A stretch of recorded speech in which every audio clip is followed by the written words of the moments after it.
Hey there, history buffs! Today we're diving into the fascinating world of Andorra, a tiny nation tucked away in the Pyrenees Mountains. This place is a hidden gem that many overlook, but it's brimming with stories waiting to be told. Sandwiched between Spain and France, this micro-marvel is a land of towering peaks, lush valleys, and a history as unique as its postage stamps. The natural beauty here is simply breathtaking. Seriously, check out their stamp designs, they're oddly captivating. Each stamp tells a story, reflecting the rich cultural tapestry of this small nation. Andorra is what you might call a co-principality, a political system so unusual it deserves its own theme music. Imagine having two heads of state from different countries, but more on that later. First, let's get our bearings. Understanding the lay of the land is crucial to appreciating Andorra's unique charm. Imagine a country so small you could walk across it in a day, if you're into that sort of thing. It's a hiker's paradise with trails that offer stunning views at every turn. Yep, that's Andorra for you, 180 square miles of pure geographical intrigue. Despite its size, it packs a punch with its diverse landscapes. But don't let its size fool you. This tiny nation has a vibrant culture and bustling streets that are full of life. Andorra has a rich history spanning over a millennium. From ancient artifacts to historical landmarks, there's so much to explore. It's a story of survival, adaptation, and the occasional awkward diplomatic dinner with its much larger neighbors. These interactions have shaped Andorra into what it is today. So, buckle up as we embark on a whirlwind tour of Andorra's past, present, and maybe even predict its future. No crystal ball required, just good old-fashioned historical analysis. This journey promises to be as intriguing as the country itself. The early history of Andorra is shrouded in a bit of mystery, a dash of legend, and a whole lot of mountain goats, probably. One popular origin story claims that Charlemagne himself, the OG Holy Roman Emperor, founded Andorra back in the 8th century. Apparently he was so grateful to the Andorrans for helping him fight off some pesky Moors that he granted them their independence. Talk about a generous thank you gift. Historians, being the party poopers they are, suggest a less glamorous, more gradual emergence of Andorra. Archaeological evidence points to human settlements in the region dating back to the Iron Age. However, it wasn't until the early Middle Ages that Andorra as we know it began to take shape. Over time, small, self-governing communities sprouted up in the valleys, united by their reliance on agriculture, trade, and a shared love of breathtaking mountain views. Now, let's talk about Andorra's claim to fame, its unique co-principality system. It's the kind of political arrangement that makes you wonder if someone spun a globe, threw a dart, and said, "Okay, let's try this." In a nutshell, Andorra has two princes. One is the Bishop of Urgell, a city in Spain, and the other, the President of France. This unusual power-sharing agreement dates back to the 13th century and has somehow survived wars, revolutions, and even the invention of the internet. In practice, both co-princes have mostly ceremonial roles. Think of them as Andorra's very own royal tag team, making appearances at official events and representing the country on the world stage. The real power lies with the Andorran government, headed by a prime minister and elected parliament. Section 4 Neutral Ground, Andorra's delicate dance through global conflicts.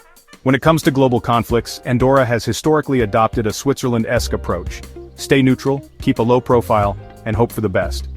Nestled in the Pyrenees Mountains, this tiny principality has managed to avoid the chaos that has engulfed much of Europe over the centuries.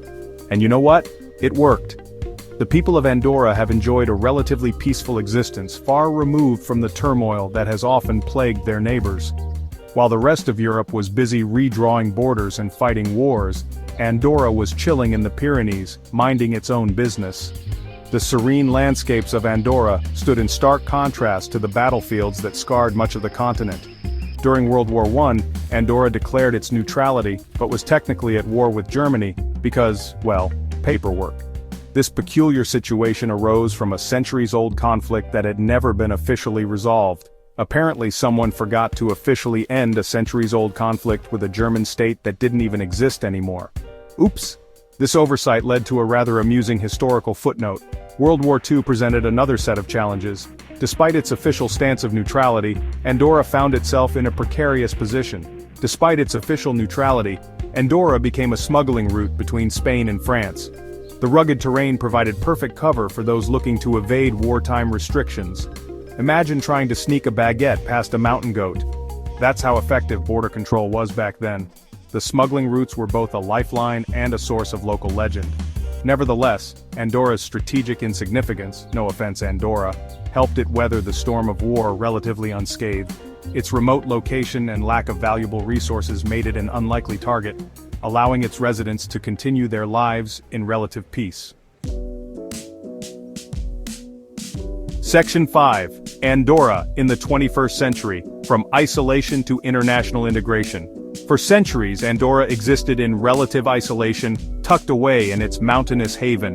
But the 20th century brought about significant changes. Improved transportation and communication technologies connected Andorra to the outside world like never before. Tourism boomed, transforming the tiny nation into a popular destination for skiers, hikers, and duty-free shoppers. In 1993, Andorra adopted a new constitution, establishing itself as a parliamentary democracy and paving the way for greater international engagement. It joined the United Nations, becoming the 184th member state, and has since actively participated in international organizations, proving that even the smallest of nations can have a voice on the global stage. Today, Andorra faces the challenge of balancing its unique identity with the pressures of globalization. It's a tightrope walk between preserving its cultural heritage and embracing the opportunities of the 21st century. Section 6. The Andorran economy, from sheepherding to shopping sprees. For centuries, Andorra's economy relied heavily on sheepherding, agriculture, and a bit of cross-border trade, the kind that sometimes involved dodging customs officials. But as tourism took off in the latter half of the 20th century, Andorra's economic landscape underwent a dramatic transformation. Today, tourism and the retail sector are the backbones of the Andorran economy. The country's duty-free status attracts shoppers from neighboring Spain and France, eager to snag deals on everything from electronics to perfume. And let's not forget about those stunning ski resorts. Andorra's economic success has come at a price. The influx of tourists and the rise of consumerism have put a strain on the country's infrastructure and environment. The challenge for Andorra is to find a sustainable path forward, one that balances economic growth with the preservation of its natural beauty and cultural heritage. Section 7. The future of Andorra, challenges and opportunities for a tiny nation. As we peer into the future, Andorra faces a unique set of challenges and opportunities. This small nation, nestled in the heart of the Pyrenees, is at a crossroads where tradition meets modernity. Like a skilled juggler balancing spinning plates, Andorra must navigate the complexities of preserving its independence, protecting its environment, and maintaining its economic prosperity in an increasingly interconnected world. The balance is delicate, and the stakes are high. Climate change poses a significant threat to Andorra's tourism industry, which relies heavily on its pristine mountain environment. The melting snow and changing weather patterns could drastically alter the landscape that attracts millions of visitors each year. The country is actively pursuing sustainable tourism initiatives and investing in renewable energy sources to mitigate its environmental impact. These efforts are crucial for ensuring that future generations can enjoy the natural beauty that Andorra is known for. Andorra's future hinges on its ability to adapt and innovate. By fostering a culture of creativity and forward thinking, the nation can overcome the challenges it faces.